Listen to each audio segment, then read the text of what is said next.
Hello and welcome back, Sleepy What's It here, and I have another miniatures video for you. In today's video, I'm going to be showing you how to magnetize your new Necron warriors.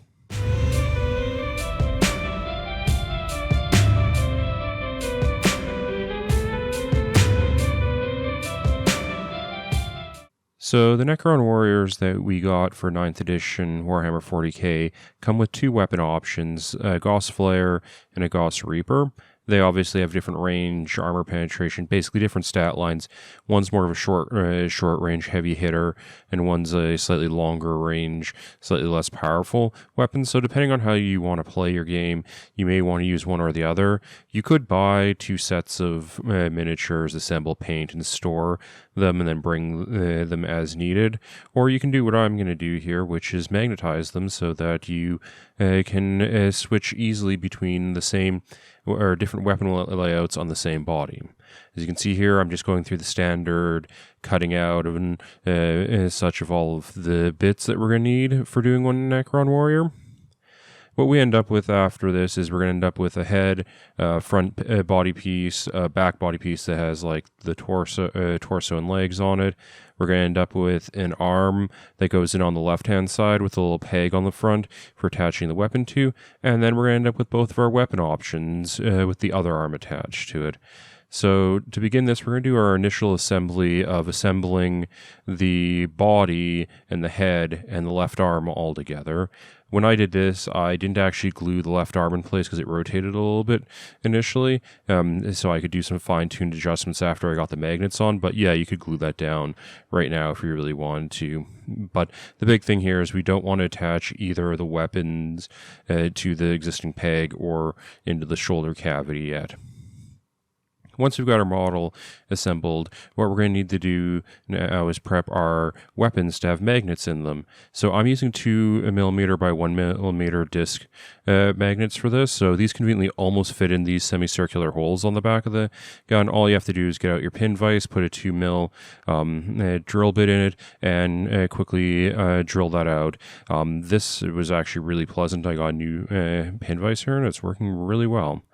And so once we have that done, we're going to want to now place our magnet in. So if you're doing a whole bunch of Necrons, you probably want to have it not matter the polarization between the different models. Like you don't want to have some that only some weapons attached to like 50-50 or something, or just even worse, have one guy with his magnets backwards so he can only have one specific set of weapons attached to him. So I've already built one, so we're going to use this as our reference one. So what you're going to want to do for the magnets that are going into the gun, what we want to do, I have it on my hobby knife here, and I'm hovering it near the existing body, like the magnet that's on the body that attaches to you. And what we want this to do is, you can feel it as you bring them close together. It wants to push away. That is what we want. We don't want it to snap together, because what we want is facing out from the knife blade. We want to have, that's what's going into the hole. So what's attached to the magnet or to the knife blade is the part that's going to be facing outwards. So if we were to turn this over, it would snap. So what we're going to do now is, now that we have our orientation correct, we're going to put a little dab of super glue in here, because plastic cement is not going to adhere this for us. And put a little bit in and press our magnet down. Put our finger on the back of the knife so that we can hold the magnet in place as we slide the knife away. And bam, we have a nice flush clean magnet. If you've drilled in well enough, this should just work.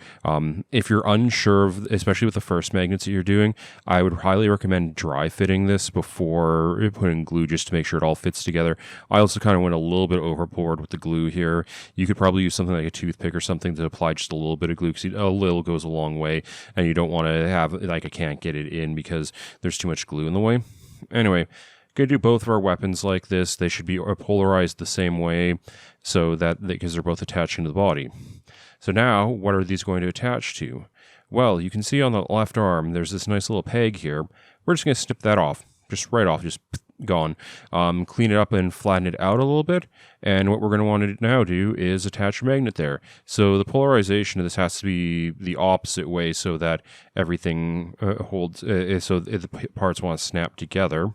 So what we can do is take one of our weapons here, and we do kind of the same trick that we did before, where with it sitting on our hobby knife, just hover it over and make sure that it's orientated so it's pushing away.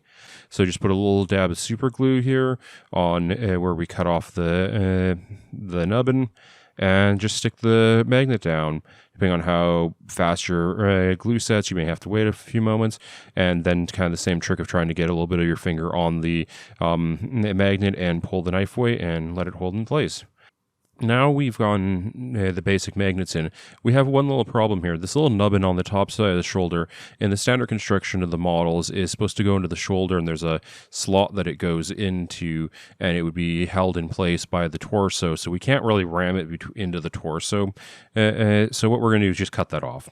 When you assemble and you orientate the gun so that the arm goes into the shoulder, you're not going to really notice it. When this type of magnetization is very much a gameplay thing versus I'm trying to make a display army. If you're trying to make like a gold demon winning Necron army or something like that, like win tournament or win competitions with the quality of your paint job and your modeling, you're probably not going to want to magnetize like this, because there is going to be that gap in the right hand shoulder no matter what you do.